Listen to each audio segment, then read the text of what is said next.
दोस्तों, क्या आपको पता है कि हिंदू शास्त्रों के अनुसार ब्रह्मांड की उत्पत्ति कैसे हुई थी? वैसे तो दोस्तों, सनातन धर्म के वेदों और पुराणों में ब्रह्मांड की उत्पत्ति का अलग अलग उल्लेख मिलता है। इनमें बहुत सारे ऐसे फैक्ट मौजूद हैं जो मॉडर्न साइंस के द्वारा बताए गए आंकड़ों से पूरी तरह से मैच खाते हैं। तो आज की इस वीडियो में हम एक अच्छे ढंग से जानेंगे कि सनातन धर्म के अनुसार ब्रह्मांड का जन्म कैसे हुआ था और कैसे वैदिक आंकड़े मॉडर्न साइंस से मैच खाते हैं। तो चलिए देखते हैं। दोस्तों, हिंदू धर्म ग्रंथों में ब्रह्मांड को एक सिंगल एंटिटी के रूप में नहीं दर्शाया गया। मतलब कि वेदों और पुराणों के अनुसार इनफाइनाइट नंबर ऑफ यूनिवर्सेस मौजूद हैं जो निरंतर बनते हैं और नष्ट होते रहते हैं। अगर हम इस बात को दूसरे शब्दों में समझे तो हम एक ऐसे यूनिवर्स में रहते हैं जो एक मल्टीवर्स में मौजूद है और इस मल्टीवर्स में अनगिनत ब्रह्मांड मौजूद हैं जो ब्रह्मा के समय के अनुसार बनते हैं और नष्ट होते हैं। और दोस्तों, भगवान विष्णु इस मल्टीवर्स के अवतार हैं जो ब्रह्मांड के निर्माण से पहले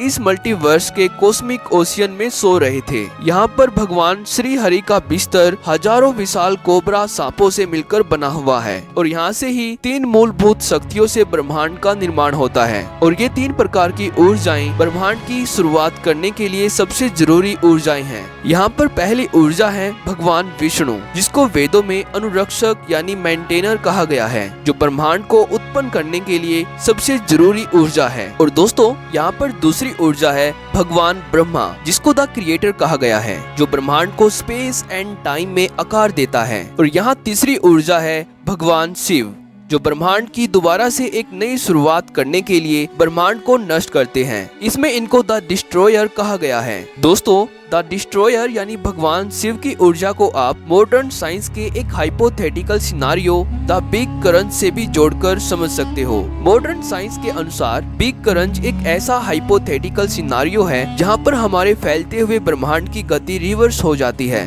और ये वापस से वहीं पर समा जाता है जहां से इसकी उत्पत्ति हुई थी। वेदों में भी इस घटना को साफ साफ भगवान शिव के रूप में दर्शाया गया है। पर दोस्तों, जैसा कि हम जानते हैं कि ब्रह्मांड की रचना भगवान विष्णु की क्रिया से हुई, जब वे एक ऐसी अवस्था में थे जिसको मॉडर्न साइंस की भाषा में सिंगुलैरिटी कहा जाता है। यानी कि ये वही अवस्था थी जब वे कॉस्मिक ओशियन में सो रहे थे, जहाँ पर इनमें ये अनंत ब्रह्मांड समाया हुआ था। और इसी अवस्था से भगवान विष्णु की नाभि से ब्रह्मा की उत्पत्ति हुई और श्री हरि की नाभि से निकला हुआ कमल का ये फूल ब्रह्मांड के निर्माण को दर्शाता है और फूल में बैठे हुए ब्रह्मा ब्रह्मांड के निर्माता है। और दोस्तों, वेदों के अनुसार एक ब्रह्मांड को बनने और इससे दूसरे ब्रह्मांड को समाप्त होने में लगने वाला समय भी भगवान विष्णु की एक सांस की अवधि है। यानी कि जब भगवान विष्णु सांस छोड़ते हैं तो इस अवधि में हजारों ब्रह्मांड बनते हैं। इस प्रोसेस को आप बिग बैंग थ्योरी से भी जोड़कर समझ सकते हो। और दोस्तों, इसी समय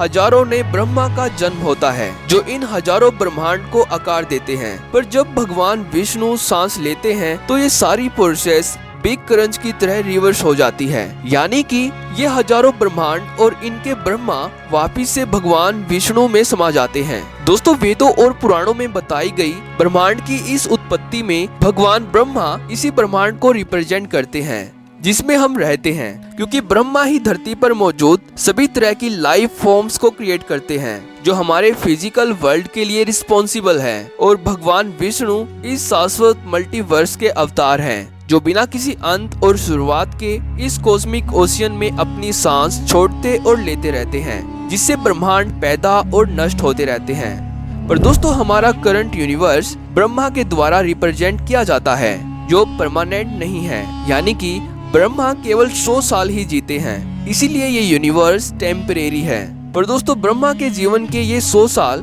हमारे खरबों सालों के बराबर होते हैं। इस अवधि में एक सोलर सिस्टम की पूरी सभ्यता विकसित होकर नष्ट हो जाती है, जिसमें वो सारी सोलर एनर्जी का इस्तेमाल कर लेती है और वापिस से वहीं पर समा जाती है जहाँ से इसकी शुरुआत हुई थी। तो अब बात कर लेते हैं कि वेदों में समय का किस प्रकार से उल्लेख किया गया है। दोस्तों, वेदों में समय को युगों में डिवाइड किया गया है।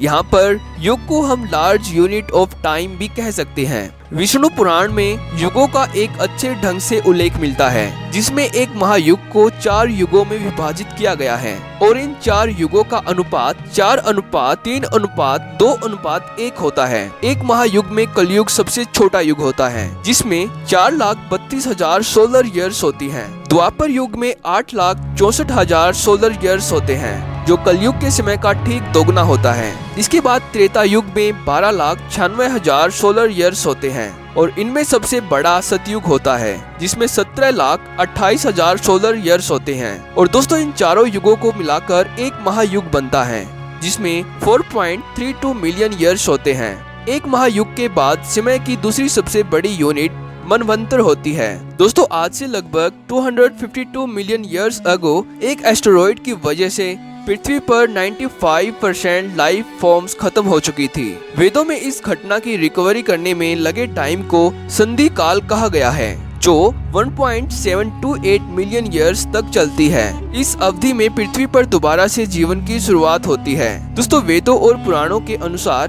ब्रह्मा के एक दिन को कल्प कहते हैं और एक कल्प 14 मनु अवतारों के बराबर होता है और एक मनु का काल मनवंतर कहलाता है और एक मनवंतर 71 चतुर्युग के बराबर होते हैं, यानी कि 71 बार 4 युगों का आना जाना। ब्रह्मा का एक कल्प समाप्त होने के बाद ब्रह्मांड का एक क्रम समाप्त हो जाता है और इसके बाद ब्रह्मा की रात आती है, फिर सुबह होती है और इसके बाद फिर एक नया कल्प शुरू होता है। इसी तरह दोस्तों, ब्रह्मा अपने 100 साल पूरे करके वापिस भगवान विष्णु में समा जाते हैं और मल्टीवर्स में अनेकों सभ्यताएं अपने सोलर सिस्टम की पूरी ऊर्जा का उपयोग करके खत्म हो जाती है। दोस्तों, मुझे उम्मीद है कि वीडियो में बताई गई बातें आपको कुछ हद तक समझ में आई होगी। अगर वेदों और पुराणों में लिखा गया ये अमूल्य ज्ञान आपको समझ में आया तो वीडियो को लाइक जरूर करना। तो थैंक्स फॉर वॉचिंग।